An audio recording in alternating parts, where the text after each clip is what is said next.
Hello guys, तो मैं लेकर आ गई हूँ आप लोगों के लिए एक न्यू चाइनीज ड्रामा। तो ड्रामा की स्टार्टिंग में हम हमारी फीमेल लीड साओ साओ को देखते हैं, जो एक टेंपल में आई थी और बहुत सैड लग रही थी। असल में कुछ टाइम पहले उसे पता चला था कि वो प्रेग्नेंट है, पर प्रॉब्लम ये है कि उसने किसी के साथ रोमांस नहीं किया है, तो वो प्रेग्नेंट कैसे हो सकती है। और गॉड से कह रही थी कि मेरी लाइफ इतनी मिजरेबल कैसे हो सकती है। पहले तो मेरी मॉम ने किसी ओल्ड मैन से डाउरी के लिए मुझे सेल कर दिया है ताकि वो मेरे ब्रदर की डेप्थ पे कर सके। वो ऐसा कैसे कर सकती है, मैं भी तो उसकी डॉटर हूँ। और अब ये प्रेगनेंसी वाली बात, बिना रोमांस के ये सब कैसे हो सकता है। वहीं पर हमारा मेल लीड गुचैन भी था और वो ये सब सुनकर उसे ही गलत समझ रहा था कि पहले तो इतनी यंग एज में प्रेग्नेंट हो गई और अब इनोसेंट बन रही है। साओ साओ अपने बेबी से बात कर रही थी कि ऐसा नहीं है कि मैं तुम्हें नहीं चाहती, पर अभी मैं स्कूल में हूँ, तुम्हारी केयर नहीं कर सकती। अब मैं क्या करूंगी, मेरे पास तो पैसे भी नहीं है ऑपरेशन करने का। तभी गुचैन के हाथ से कुछ गिर जाता है तो उसे लगता है यहाँ कोई है क्या, उसने मेरी सारी बातें सुन ली होगी। तभी वहाँ पर गुचैन का फ्रेंड आता है और उसे बताता है कि तुम्हारा फ्रोजन स्पर्म कहीं खो गया है। वो शॉक्ड हो जाता है कि हॉस्पिटल से कैसे खो सकता है। वो कहता है आंटी को तुम्हें ढूंढ रहे हैं, चलो चलते हैं। पर गुचैन उसे रोकते हुए कहता है कि मेरे पास मेरा सेलफोन नहीं है, क्या तुम्हारे पास 5000 युआन है तो इस लड़की को दे दो।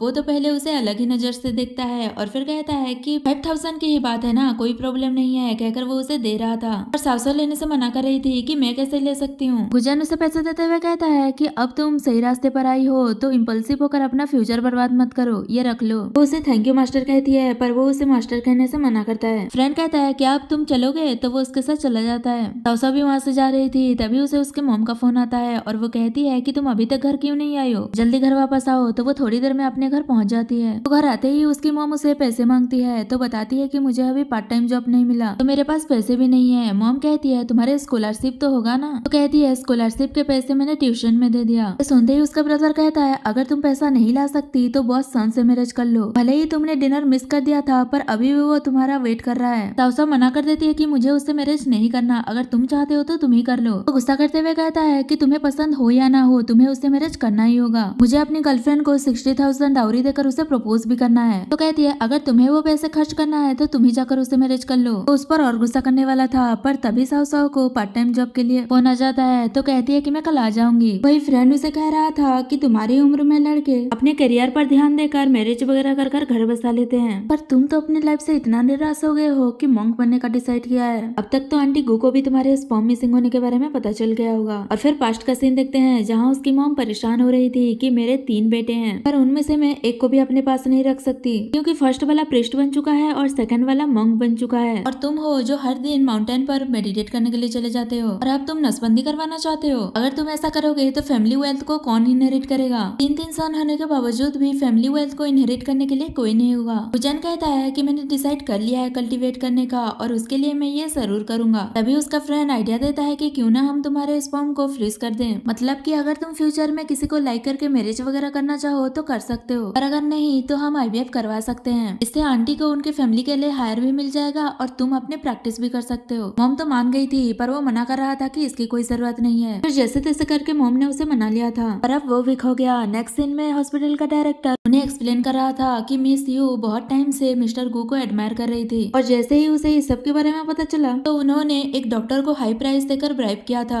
और सर्जरी करवा कर मिस्टर गु के बच्चे को कंसीव करके उससे मैरिज करना चाहती थी। पर सर्जरी वाले दिन सिमिलर नाम के 2 लड़कियां थी, जिस वजह से गलती से किसी और पर वो यूज हो गया। पर आप चिंता मत कीजिए, हम जल्द से जल्द उस वुमेन को ढूंढ लेंगे। फ्रेंड भी उसके साथ पता लगाने के लिए चला जाता है और फिर मॉम उसे कहती है कि जैसे ही वो वुमेन मिलती है तुम दोनों मैरिज कर लेना। गुचैन मना कर रहा था कि मैं उसे जानता भी नहीं और आपकी सबकी ड्रामा की वजह से मैं उसे मैरिज नहीं करने वाला। तो कहती है वो एक विक्टिम है, हमने उसे हर्ट किया है तो उसकी रिस्पॉन्सिबिलिटी तो लेनी पड़ेगी। तुमने इतने सारे स्क्रिप्चर पढ़े हैं, तुम्हें इतना तो पता ही होगा। तो फिर ये फाइनल रहा, तुम कुछ दिनों तक घर में रहोगे और बिजनेस पर फोकस करोगे और टेम्पल वगैरह भी नहीं जाओगे। वही साओ साओ जैसे ही अपने पार्ट टाइम जॉब से वापस आती है उसकी मॉम डांटने लगती है कि तुम कितनी लेट आई हो, मैं और तुम्हारा ब्रदर भूखे हैं, जल्दी से जाकर कुकिंग करो। तो वो कुकिंग करने जा रही थी, तभी उसका ब्रदर पैसे मांग रहा था कि पार्ट टाइम जॉब के पैसे कहाँ हैं। वो कुछ नहीं कह रही थी तो वो उसके पर्स से पैसे निकलने की कर रहा था, तभी उसे वो प्रेगनेंसी रिपोर्ट मिल जाता है। ये जानने के बाद तो वो उस पर गुस्सा करने लगती है कि तुम्हारी हिम्मत कैसे हुई मेरे से पहले ये सब कुछ करने की, और उसे थप्पड़ वगैरह भी मार देते हैं और कहते हैं कि अब हम सबको क्या मुंह दिखाएंगे, इससे अच्छा यही होता कि तुम उस सॉन्ग से मैरिज कर लेती। तो कहती है उससे मैरिज करने के अलावा सब कुछ बेटर है। उसका ब्रदर कहता है अवॉइड करने के लिए भी पैसा चाहिए होगा, तो क्यों ना आज हम तुम्हें सॉन्ग के बेड पर भेज दें, और उससे जबरदस्ती ड्रग वाला मेडिसिन पिला देते हैं। नेक्स्ट सीन में वो लोग उसे एक होटल में लेकर गए थे और उस ओल्ड मैन को फोन करके बुला रहे थे कि हम आपके लिए साओ साओ को लेकर आए हैं, तो आप जल्दी से आ जाओ। तभी साओ साओ को थोड़ा थोड़ा होश आने लगता है। वो जल्दी से वहाँ से भाग रही थी। उसका ब्रदर उसे पकड़ने की कर रहा था, पर वो उसे बाइट करके वहाँ से भाग जाती है। उसी होटल में गुजन भी अपने फ्रेंड के साथ आया था। फ्रेंड कह रहा था कि वो ओल्ड फक्स मिस्टर सन बहुत ही घटिया किस्म का इंसान है, बिजनेस डील नहीं हो पाया, इसलिए वो जरूर कोई ना कोई ट्रिक करेगा। हो सकता है कि वो तुम्हारे पास कोई लड़की ही भेज दे, तो केयरफुल रहना। वो ठीक है कहकर रूम के अंदर चला जाता है। साउसाउ भी वहाँ से गुजर रही थी तो वो उस रूम का डोर ओपन देखकर वहाँ घुस जाती है। वो दोनों भी उसे ढूंढ रहे थे और ढूंढते हुए आगे चले जाते हैं। साउसाउ उसे हेल्प करने के लिए कह रही थी, पर वो तो उसे गलत ही समझ रहा था कि अब तुम ये सब भी करने लगी हो। वो अपना क्लॉथ निकाल रही थी तो वो उसे रोकते हुए कहता है कि तुम ये क्या कर रही हो, पर वो तो उसे छोड़ ही नहीं रही थी, तो वो उसे रिजेक्ट करके साइड में चला जाता है। तभी उसके हाथ में पेन होने लगता है। असल में उसे कुछ ही टाइम पहले पता चला था कि उसे एक टाइप का डिजीज है, और अगर अगले 3 महीने के अंदर उसे अपना डेस्टिनी पार्टनर नहीं मिला तो ये डिजीज क्योर नहीं हो पाएगा और बात बहुत बिगड़ सकती है। और उस प्रीस्ट ने उसे टेम्पररी उस डिजीज को हील करने के लिए कुछ मेडिसिन दिया था। गुजन वो मेडिसिन लेने ही वाला था, पर वो उसे बैकअप कर लेती है और उसे किस करने लगती है। इससे उसके पेन में थोड़ा रिलीफ मिल रहा था और फिर वो उसकी हेल्प करता है। नेक्स्ट मॉर्निंग गुजन सोच रहा था कि कल मैं बिना मेडिसिन लिए ही मेरा अटैक ठीक हो गया, क्या ये लड़की ही मेरी डेस्टिनी है। तभी साहु साहु जग जाती है और उसे कल रात हेल्प करने के लिए थैंक यू कहती है, पर वो तो उसे पूछता है कि बताओ तुम्हें कितने पैसे चाहिए। ऐसी बात नहीं है कहकर वो ड्रेसअप होने लगती है। और फिर गुचन कहता है 1 मिलियन इनफ होगा ना, पर वो कुछ 5 कहती है तो उसे लगता है कि शायद वो 5 मिलियन की डिमांड कर रही है और उसे 5 मिलियन का चेक देते हुए कहता है कि दोबारा मेरे सामने मत आना। साउसाउ गुस्से में कहती है कि मैं सेल के लिए नहीं हूँ, लास्ट टाइम तुमने मुझे 5000 दिया था वही वापस कर रही हूँ कहकर वहाँ से चली जाती है। तभी वो नोटिस करता है कि ये उसका फर्स्ट टाइम था और उसे जाकर रोकते हुए कहता है कि मुझे माफ कर दो, मैंने तुम्हें मिसअंडरस्टूड कर लिया। पर वो कहती है कि इसकी कोई जरूरत नहीं है, अब हम दोबारा कभी नहीं मिलेंगे, छोड़ो मेरा हाथ, जाना है मुझे कहकर जा रही थी। तो वो कहता है कहाँ जाना है बताओ, मैं तुम्हें लेकर चलता हूँ। साउसाउ कहती है कि अवॉर्ड करने के लिए। नेक्स्ट सीन में वो दोनों हॉस्पिटल में थे। साउसाउ इस अवॉर्ड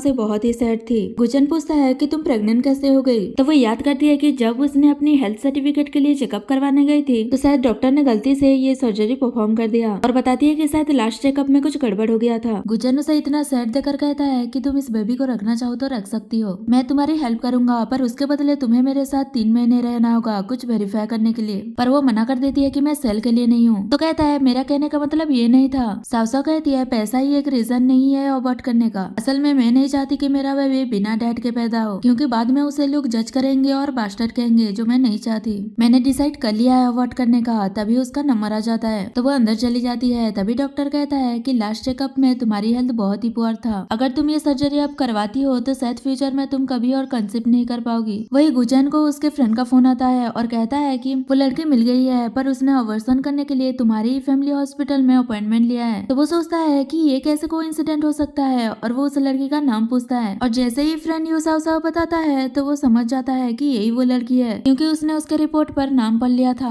वही साउ ने डिसाइड कर लिया था कि उसे सर्जरी करवाना है। तभी डॉक्टर कहता है तुम तो बहुत यंग लग रही हो, क्या तुम्हारा बॉयफ्रेंड तुम्हारे साथ आया है, मुझे उससे बात करना है, उसे भी तो पता होना चाहिए कि इस सब से तुम्हारे ऊपर कितना इफेक्ट पड़ेगा। पर वो सोचती है कि उसका तो कोई बॉयफ्रेंड ही नहीं है और कहती है इसकी कोई जरूरत नहीं है, आप बस प्रोसीजर स्टार्ट कीजिए। सर्जरी होने ही वाला था कि तभी वहाँ पर गुचन आकर ये सब रोक देता है। नेक्स्ट सीन में डॉक्टर गुचन को कांग्रेचुलेशन कह रहा था और बता रहा था कि बेबी की हेल्थ बिल्कुल ठीक है और आपकी वाइफ के लिए कुछ मेडिसिन प्रेस्क्राइब कर दिया है। पर साउसाउ मना कर देती है कि मैं इस बेबी को नहीं रख सकती, अभी मैं स्कूल में हूँ, इससे मेरे स्टडी पर बहुत इफेक्ट पड़ेगा। तभी वहाँ पर गुचन की मॉम आ जाती है और कहती है कि ऐसा नहीं हो सकता, और साउसाउ को समझाने लगती है कि ये बेबी हमारी गो फैमिली के लिए बहुत ही इंपॉर्टेंट है, हम तुम्हारी बहुत अच्छे से केयर करेंगे, तुम चिंता मत करो, इसके लिए तुम्हारे स्टडी पर कोई इफेक्ट नहीं पड़ेगा। गुजन कहता है कि तुम्हें कोई फोर्स नहीं करेगा, अगर तुम ये सब नहीं करना चाहते तो रहने दो। पर मॉम तो रोने धोने की एक्टिंग करने लगती है कि अब मेरी गो फैमिली का क्या होगा, अब तो मेरी फैमिली का एंड हो जाएगा। ये सब देखकर वो सोचती है कि अब मैं घर वापस नहीं जा सकती, और अगर मैं गो फैमिली की हेल्प कर देती हूँ तो मुझे एक घर मिल जाएगा और इस बेबी को भी एक अच्छी फैमिली मिल जाएगी। सोचकर वो मान जाती है। ये सुनकर तो मॉम बहुत ही खुश हो जाती है और कहती है चलो हम घर चलते हैं, तुम्हारे लिए बहुत कुछ रेडी किया है मैंने। मिस यू ने जिस डॉक्टर को ब्राइब दिया था उसे भी हॉस्पिटल से निकाल दिया जाता है। तभी उसे मिस यू फोन करती है और पूछती है कि नेक्स्ट मंथ की IVF सर्जरी का प्रिपरेशन कैसा चल रहा है। तो वो बताता है कि सर्जरी तो हो चुकी है, वो भी किसी और वुमेन पर। ये सुनकर तो वो पागल ही हो जाती है और कहती है कि तुमने मुझे फरवरी महीने का अपॉइंटमेंट नहीं दिया था। डॉक्टर कहता है दिसंबर महीने का अपॉइंटमेंट था जो हो चुका है, उस वजह से मुझे हॉस्पिटल से भी निकाल दिया गया है, कम से कम मुझे 30,000 तो दो। कहती है मैं उसका तुम्हें डबल दूंगी, पर मुझे उस वुमेन का सारा डिटेल ला कर दो। और गुस्सा कर रही थी कि मैं बहुत सालों से इस चीज का इंतजार कर रही थी, बस एक और स्टेप था, उस वुमेन ने सब कुछ खत्म कर दिया, उसकी हिम्मत कैसे हुई मेरी चीज छीनने की।